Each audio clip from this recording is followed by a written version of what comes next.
예, 안녕하세요. 예, 정신현상학 강독 47번째 시간. 오늘 나가는 문장도 거의 뭐 지난번에 했던 문장이랑 뭐 거의 같은 맥락에 있는 거고, 어, 오늘은 이제 관상학 비판. 뭐 전에 시간에도 아마 그 관상학과 관련된 그런 비판이 이어졌고, 그러니까 이성장은 그러니까 정신현상학의 이성장은 이제 자연 관찰에 대한 비판에서 시작해서 이제 자기 자신에 대한 관찰인데 그 자기 자신에 대한 관찰이 이제 이 관상학, 골상학, 심리학에서 시작해서 관상학, 골상학 비판으로 나가는 이제 그 비판이 끝나고 나서는 이제 그것은 다 이제 실패하는 그런 이성의 자기 관찰이고 이제 이성의 자기 관찰의 극단이 이제 뼈라고 하는 것입니다. 그러니까 정신의 외화된 현실이 뼈다구라고 하는 거기에서 이제 그것은 이제 끝난다는 거죠. 정신이 완전히 이제 그 사물로 뼈는 거의 뭐 화장을 해도 뼈는 남잖아요. 예. 뭐 거의 뭐 죽은 상태나 다름없는 그런 걸로 기결이 되면서 정신은 이제 그런 것이 아니라 이제 정신에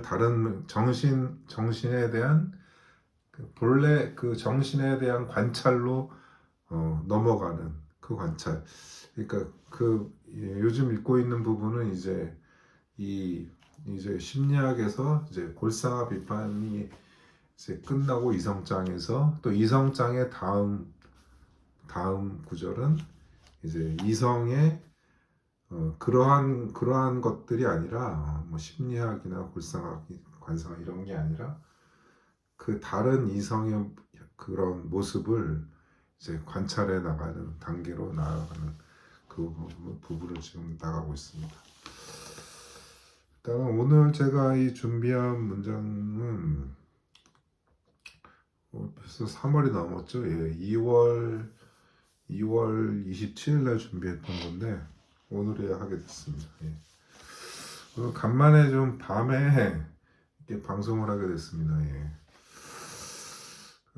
낮에 할 때는 뭔가 자꾸 뭐 쫓기듯이 좀 빨리 좀 하려고 어차피 준비된 원고도 있기 때문에 그렇게 했는데 오늘은 좀 천천히 물론 원고를 바탕으로 이렇게 하지만 좀 천천히 강독과 이렇게 해석을 해보는 방향으로 나가보도록 하겠습니다. 오늘의 그래서 제가 제목은 관사학 비판 이렇게 하면서 헤겔과 데리다 그리고 헤겔 좌파라는 이름으로 제목을 잡아봤습니다. 왜 이렇게 잡았는지는 이 방송을 끝까지 보시면은 이해가 되실 겁니다. 그래서 내적인 것이 외적인 형상, 그러니까 몸이죠. 인간에 대해서니까 형상을 통해 드러난다는 관상학을 비판하면서 오늘 나가는 문장은 그런 것을 비판하면서 행동주의적 정신이론을 내세우는 구절이라고 이렇게 할 수 있습니다. 예. 문장을 해석해 보겠습니다. Diese äußere Macht zuerst nicht als Organ das Innere sichtbar oder überhaupt zu einem Sein anderes, denn das Inneres, insofern es in dem Organ ist es die Tätigkeit selbst.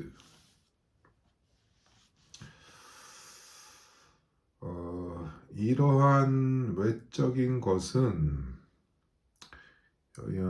DJ 아웃설에 이게 앞문단을 제가 여기 건너뛰어가지고 여기에 대해서 간략하게 설명을 해드리면 앞문단에서 여기에서 말하는 DJ 아웃설에라고 하는 거는 하나의 외적 현실이 하나의 개별 인간의 몸으로 수축 또는 응축된 상태를 지시합니다. 곧 몸, 특히 관상학에서 봤을 때는 얼굴은 내면의 표현이라는 이제 어,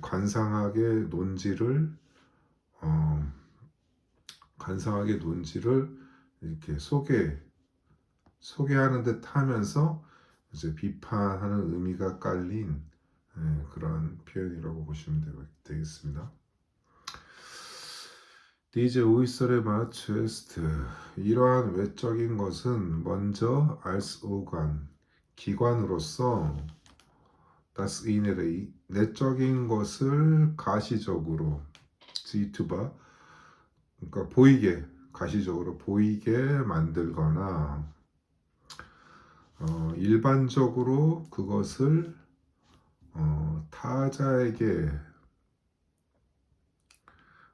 타자에게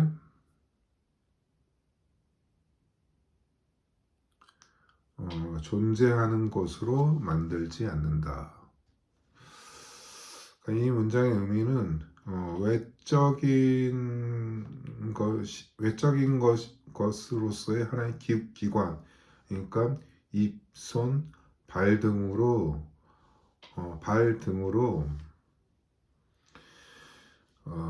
그러한 외적인 기관들의 내적인 것을 지니고 있다는 그런 의미입니다. 이러한 사회는 하나의 관상학의 출발점이기도 합니다. 왜냐하면 내적인 것이 신체에 포함되어 있다면 이를 읽을 수 있다는 것으로 나가기 때문입니다. 그러니까 제가 앞에서 디제 아우스라고 했을 때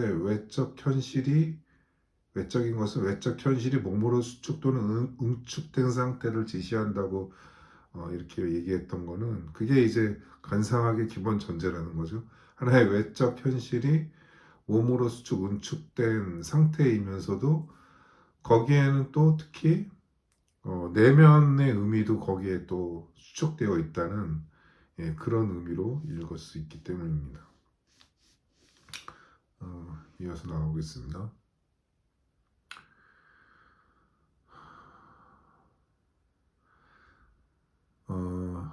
Der sprechende Mund, die arbeitende Hand, die Beine sind die verwirklichende und vollbringende Organe, während das Tun als Tun oder das Innere als Solle an ihnen haben. Die Äußerlichkeit aber, wäre es du sie gewinnt, ist die Tat als eine von dem Individuum abgetrennte Wirklichkeit. Sprache und Arbeit sind Äußerungen. 요 문장은 제가 좀 이따 다시 해보겠습니다.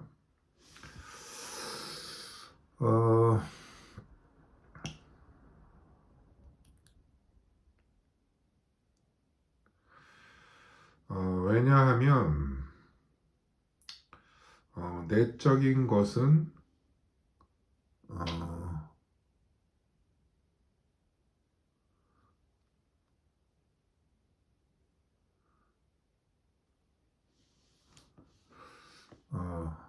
제가 이 문장을 좀 약간 생략한 문장들이 있어서 그 문장은 제가 여기에 없는 문장은 여기 설명문에 같이 실어두도록 하고 일단 해석을 해보겠습니다. 왜냐하면 내적인 것은 그것이 기관에 있는 한에서 그것은 활동성 자체이기 때문이다.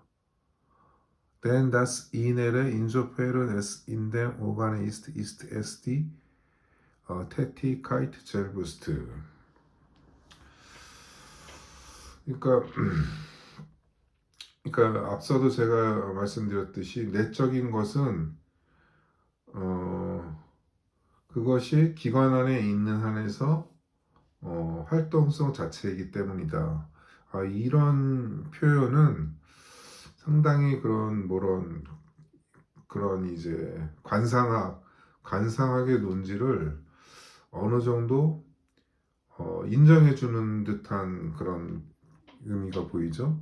그러니까 어, 내적인 것, 그러니까 이런 기관의 하나의 활동성 자체가 그렇게 자체라고 이렇게 본다는 거는 그러면 그 활동성을 기관에서 얼굴이나 입이나 그런 발에서 그걸 읽을 수 있다라고 그러는 가능성을 보여주기 때문이죠. 그래서 하지만 이 문장은 그런 관상학의 논지를 인정해 주는 듯 하지만 이를 반격하는 틈을 보이는 이렇게 문장이라고 할 수 있습니다. 이런 함의로 이 구절을 달리 해석하면 내적인 것이 기관에 있다고 하더라도 그것은 운동하는 것 자체이기 때문에 기관에서 포착할 수 있는 것이 아니라는 그러한 의미를 함유하고 있습니다. 다음 문장 해석해 보겠습니다. Der sprechende Mund. 저는 이거를 언행하는 입이라고 이렇게 번역을 해보는데요. 그러니까 행위를 강조하기 위해 그냥 구어로 얘기했을 때는 말하는 입으로 이렇게 슈프레헨데 문트를 이렇게 할 수 있는데 이거 대신에 언행으로 이렇게 번역을 해봤습니다. 언행하는 입, 노동하는 손, 다리 또는 발들은 행위를 현실화하고 행위를 행위라는 거는 좀 이렇게 여기서 빠져 있지만 의미적으로 봤을 때는 die verwirklichende und vollbringende Organ 뭔가를 현실화하고 완수한다는 거는 이제 행위를 현실화하고 완수하는 그런 기관들로서 행위로 만드는 것, 내적인 것을 그러한 것으로 만드는 것을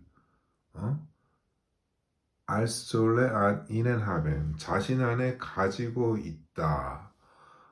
이런 논지는 이제 관상학의 그런 입장을 보여주는 거죠. 마치 기관 안에 그러한 입이나 손이나 발의 기관 안에 내적인 것이 있다는 듯한 이중적이면서 감각적인 이런 표현은 정말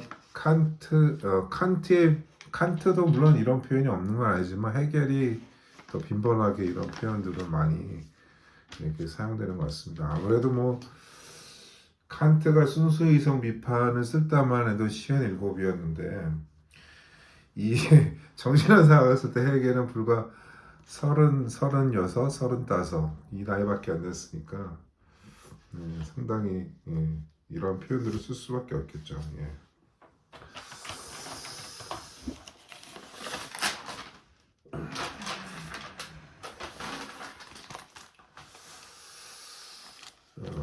하지만 이제 이렇게 골상하게 논지를 인정해 주는 듯 하지만 바로 이어지는 문장은 이제 본격적인 해결의 거기에 대한 반격이라고 할 수 있습니다. Die Außerlichkeit. 그러나 외적 성질이 그것들을 통해 여기에서 그것들은 S2C 개빈 여기서는 기관들 손발 입 이런 걸 받는 거고요. 외적 성질들이 그것들을 통해 얻게 되는 것은 행위로서 ist die Tat 행위로서 이것은 개인으로부터 분리된 von dem Individuum abgetrennte Wirklichkeit 개인으로부터 분리된 현실성이다. 그러니까 이 구절의 의미는 말해진 것, 그러니까 입으로 말해진 것은 이제 전파가 되죠.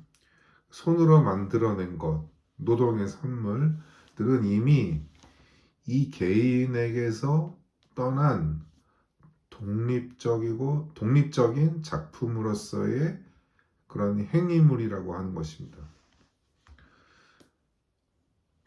그러니까 여기에 대한 거를 이제 다음 문장에서 그걸 또 상술하는 그런 문장인데 Sprache und Arbeit sind Ausdrücken. 언어와 노동은 외화이다. 외적으로 표현된 거라는 거죠. 외화. 다음 문장은 성공했습니다. Worin das Individuum nicht mehr an ihm selbst sie behält und besitzt, sondern das Innere ganz außer sich kommen lässt und dasselbe anderen preisgibt.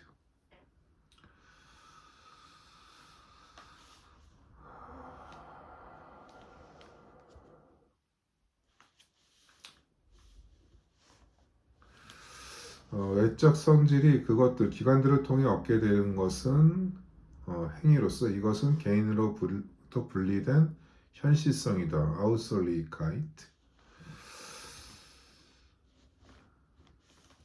언어와 노동은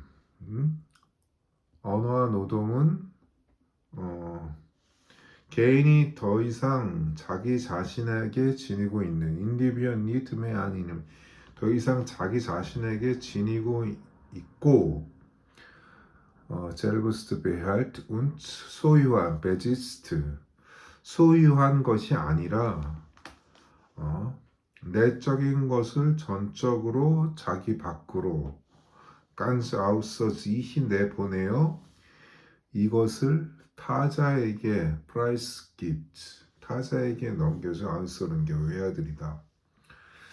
그러니까 이제 말해진 것 노동의 결과물은 더 이상 이것의 발행처인 개인이 축적하고 있는 그런 소유물이 아니라 이미 타자를 위해 유통되고 있는 것이라는 더 이상 그 개인 발행처인 개인의 것이 아니고 개인 밖으로 떠난 독립적인 하나의 그런 산물 내지 작품으로 이제 떠돌고 있다라고 하는 그런 의미입니다.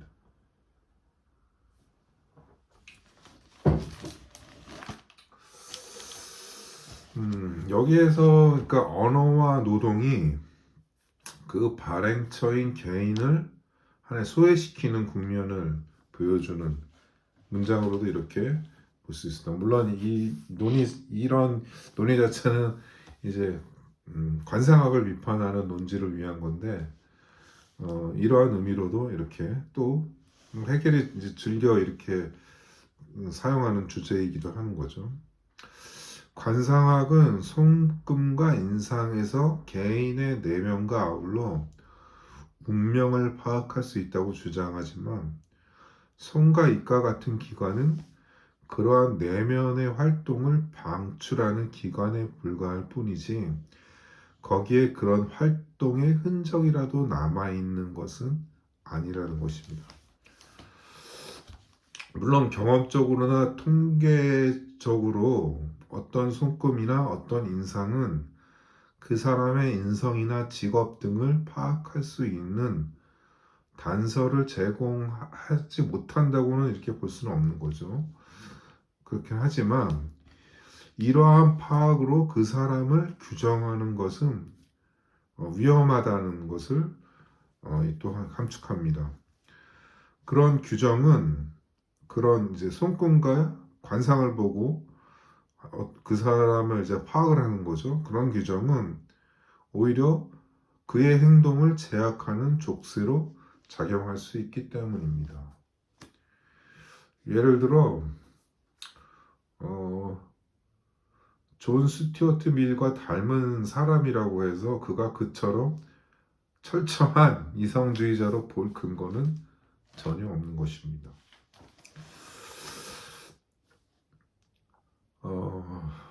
이제 언어와 노동의 이런 소외에 관련해서 개인이 언어와 노동으로부터 수호해된다는 발상은 이건 정신현상학의 그런 자기의식장애, 주인과 노예의 변증법에서도 보이지만 여기서는 새로운 의미로, 특히 정치경제학적인 의미로 해석할 수 있는 소지가 있습니다.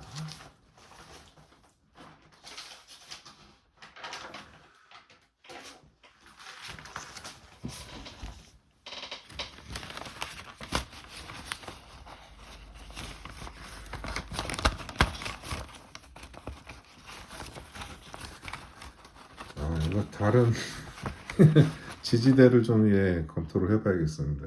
불안정해갖고 이어서 해보겠습니다. 언어와 노동의 결과물들이 더 이상 발행처에 그것에 방출된 그런 이제 원천이죠. 그런 원천인 발행처에 묶여 있는 것이 아니라 이제 그로부터 벗어나 타자들 사이로 물이 스며들듯이 유통된다고 하는 것은 상품, 이제 정치경제학적인 의미로 특히 화폐의 유통과 유사합니다.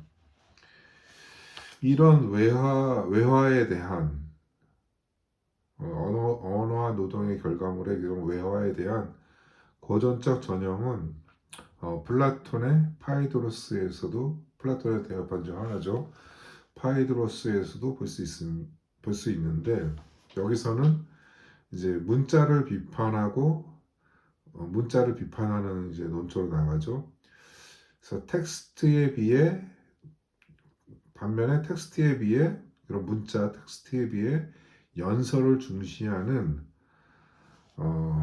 소크라테스에게 글이란 자신을 스스로 방어할 수 없게 밖으로 유통되는 외화로 이렇게 소크라테스는 봅니다.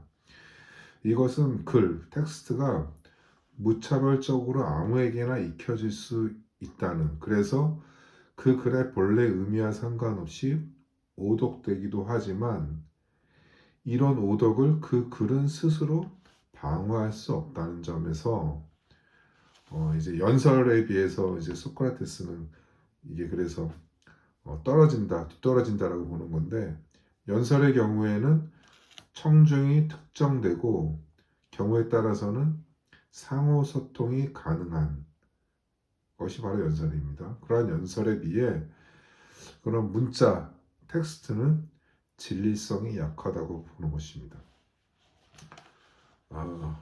데리다의 이제 해체론이라는 책이 있습니다. 거기에서 이제 거의 그게 크게 세 부분으로 나눠지는데 이제 그 한 부분이 이제 이런 음성 중심주의, 플라톤의 음성 중심주의를 비판하는 이제 근거 텍스트가 이제 파이드로스 편입니다. 데리다가 그의 해체론에서 비판의 대상으로 삼은 파이드로스를 통해 제기하는 문제는 기표, 어떤 의미가 이렇게 외적으로 표현된 것을 기표라고 하죠. 기의는 이렇게 기표에 이렇게 함유된 의미, 그것을 이제 기의라고 합니다. 그래서 기표와 기의 무한에 가까운 어긋남이 오히려 이제 데리다는 파이드로스를 통해서 이러한 문제점을 제기하는 것입니다. 즉 기호는 그 의미가 특정할 수 없게 무한히 개별화, 이질화 된다는 것입니다. 더군다나 글을 통한 의미 전달은 불가능에 가까운 일종의 게임으로 데리다는 보면서 플라톤의 파이드로스 편을 이런 양상을 보여주는 텍스트로 그는 이렇게 이용을 하는 거죠. 그렇게 해석을 하면서 해석을 데리다는 합니다.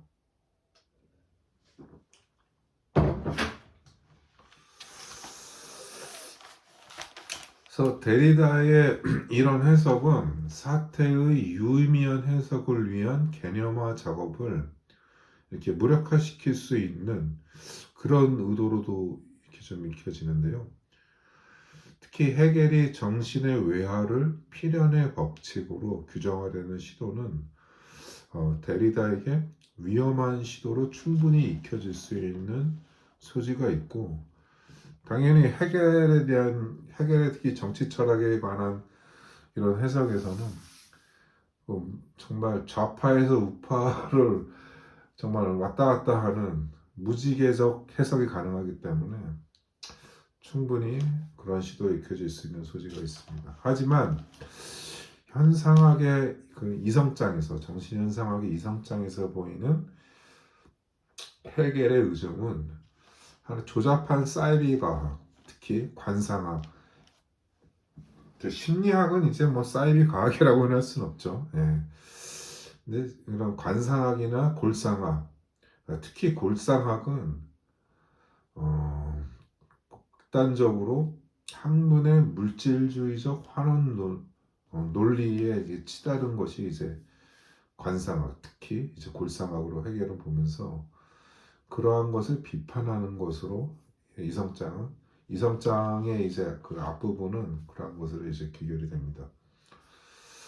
즉 마르크스가 문화된 자본의 논리를 비판하는 정거는 이런 점을 통해서 청년 헤겔에게서 이미 마련되었다고 볼 수 있습니다.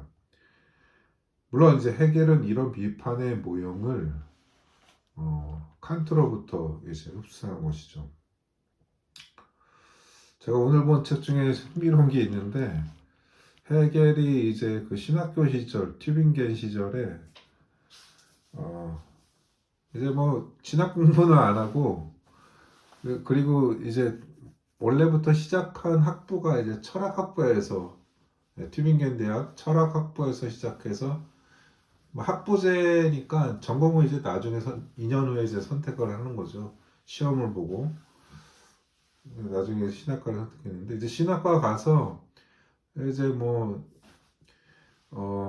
헬더링과 이제 거기서 죽이 맞았죠. 이제 셜링이랑 이제 뭐 같이 어울리고 이제 공부하고 했는데 칸트에 대한 이런 이제 그런 모임을 이렇게 있었는데 거기에 헤겔은 거기에 참여를 안 했다고 합니다. 왜냐하면은 좀 헤겔은 그때 당시에 뭐 20살 초반의 청년이었으니까. 근데 그런데도 그때 이미 뭐 칸트는 독일을 대표하는 철학자로 이렇게 예, 그 관념론의 이성론의 체계를 이렇게 세워가고 있었죠. 근데 거기에 참여를 하지 않았다고 합니다. 예.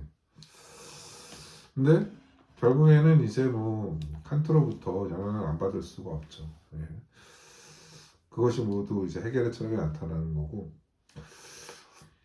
그래서 헤겔은 그런 칸트로부터의 이런 비판의 모형을 이렇게 흡수한 건데 이 비판의 모형이란 것은 하나의 실천 이성의 정언 명령으로서 인간은 이제 칸트적 개념이죠. 인간은 이성의 자유로운 사용을 해야 한다는 것이고 이것은 비판, 곧 부정이면서도 명령인 것입니다. 그러니까 정언 명령적 비판인 이렇게 말할 수 있을까요? 아무튼 비판, 부정이면서 명령인데 즉 주체의 행동이 타자를 수단으로서뿐만 아니라 목적으로서 이렇게 대하는 것으로 미치는 것입니다. 헤겔은 이런 칸트의 어떻게 보면 초역사적인 규정을 역사 속에서 구성하고 실현시키는 방향으로 자신의 철학 체계를 특히 실천 이성과 관련된 것과 관련해서는 그런 방향으로 전개시켜 나갔다고 볼 수 있습니다.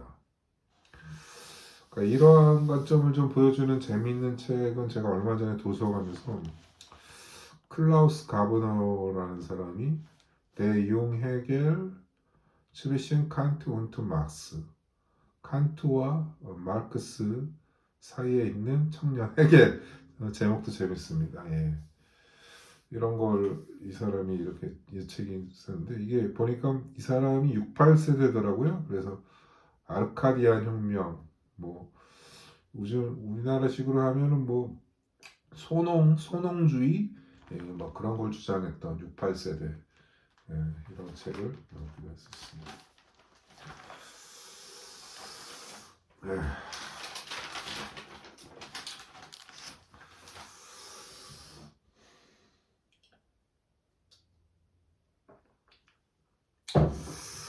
하지만 청년 해결의 당시로서는, 그러니까 어떻게 보면 이런 해겔은 이런 그 30대 중반의 이런 당시에 당시로서는 급진적으로 보였어요. 너무 급진적이고, 당시 지금 시대로 보면은 뭐 그냥 온건한 걸로 보일 수도 있겠지만, 그때 당시로서는 상당히 급진적인 그런 철학적 구상을 이렇게 했던 거고. 근데 그때는 뭐 아무래도 이 사람은 뭐 시강 정식 강사도 되기 그냥 사강사였던, 뭐 계급적으로 불안정한 시기에 이 책을 쓴 거였죠. 하지만 그때 당시에는 아무래도 사회 자체도 급진적일 수밖에 없죠. 예, 뭔가 안정된 것이 없는 이런 상황이 있으니까. 하지만 이런 철학적 구상은 이제 이후에 헤겔은 이제 이후에 이제 니른베르크에서 김나지움 고등학교 교장을 하면서 거기에서 이제 결혼도 하고 애도 낳고 하면서 이제 안정이 됐죠. 안정이 되고 결국에는 이제 그 원하던 교수 자리를 이제 교장 니른베르크에 거의 한 오래 있었더라고요. 거의 한 10년 있었고, 그 다음에 하이델베르크에서 이제 교수가 되고, 이러면서 계급적으로 이제 변화를 겪게 되죠. 교수가 되니까. 그래서 하이델베르크에 한 3년 있다가 이제 베를린 대학 철학과 교수로 이렇게 옮겨가죠. 그래서 아무래도 예나 시절 헤겔이 갖고 있던 급진적인 철학적 구상은 베를린 시기 초에 변화를 겪게 됩니다. 베를린 시기 초창기에 1819년에 법철학 강요를 헤겔은 이렇게 탈구를 했는데, 헤겔은 당시 프로이센 정부의 복고주의적인 검열 정책에 발동이 돼서 검열에 걸리지 않으려고 이 법철학 강요를 대폭 수정하게 됩니다. 이 법철학 강요는 어떻게 보면 헤겔의 이게 정치 철학을 이제 대표하는 이제 문헌이죠. 그러니까 제가 전에 방송에서 얘기했듯이 헤겔 생전에 이렇게 작품의 가치로서 출판한 그런 책은 그 5권 중에 이제 마지막이 이제 법철학 강요인데, 거기에는 그 자신의 철학적 어떻게 보면 결산을 현실에 적용한, 법으로 적용한 법철학이니까 아무래도 현실적인 그런 시사적인 그런 주장들이 담길 수밖에 없는 거죠. 그래서 이런 검열에 걸릴까봐 법철학 강요 원고를 대폭 수정하게 됩니다. 그래서 법철학의 출판은 향 2년 후에야 이런 특히 이제 서문을 많이 이렇게 수정을 했다고 합니다. 이런 자기 검열, 헤겔의 자기 검열 후에 2년 후에야 이렇게 출간이 되게 됩니다. 이 책에서 국가를 이성의 실현체로, 그러니까 정신의 실현태는 국가다.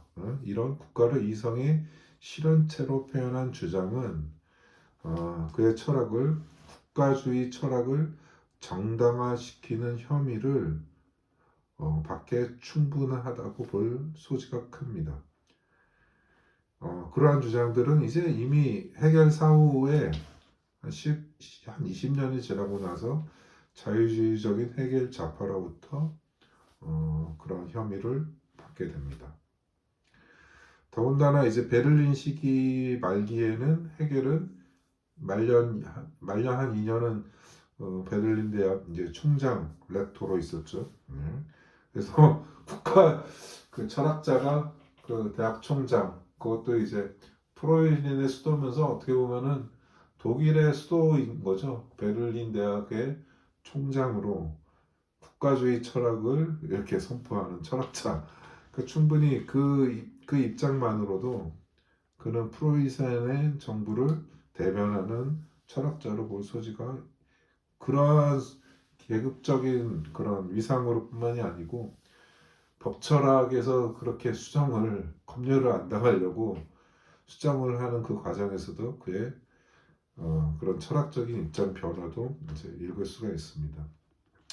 그런 문제를 최초로 제기한 사람이 이제 루돌프 하임이 헤겔과 그의 시대라는 책에서 제기를 했습니다. 이 책이 1857년도 이 사람이 할레에서 이렇게 강의를 했던 거에 기반한 거고 이 책은 뭐 헤겔 정기의 초창기 헤겔 정기라고 이렇게 합니다. 하임은 헤겔 사후 10년간 흔들리지 않고 더욱 강성해지는 헤겔의 영향력에 그때 뭐 헤겔이 죽고 나서 10년 동안 베를린 대학은 헤겔의 영향이 사그러들지 않고 있었죠. 그러한 영향력에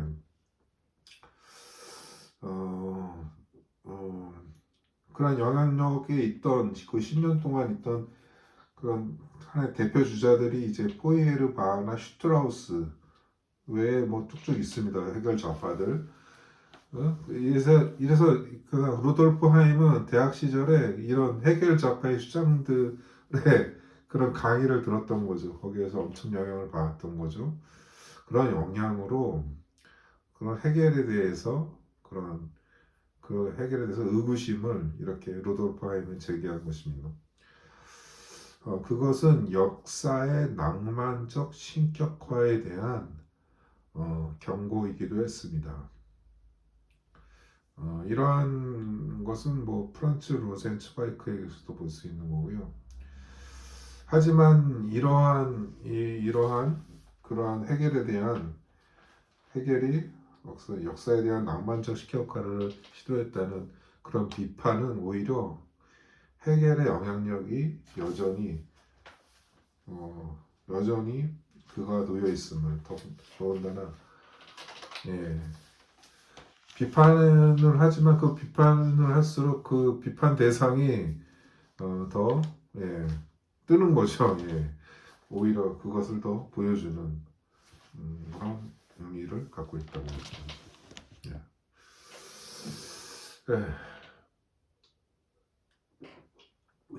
오늘 감독 방송 중에 최고로 오래 시간 방송했네요.